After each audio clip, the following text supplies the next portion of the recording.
آقای دکتر هنوز هیچ واکنشی نداره. توکل به خدا. خب کاملا طبیعیه خانم، باید کمکش کرد. بله. تو موردهای مشابه اینجوری معمولا حافظه با یه تلنگر برمیگرده. البته این به گذشته زمان نیاز داره. این مامانه، این شمایی، اینم که اینجوریه، دایی حامده.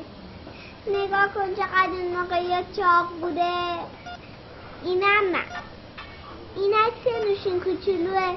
ببین چقدر اون موقع کوچولو بوده.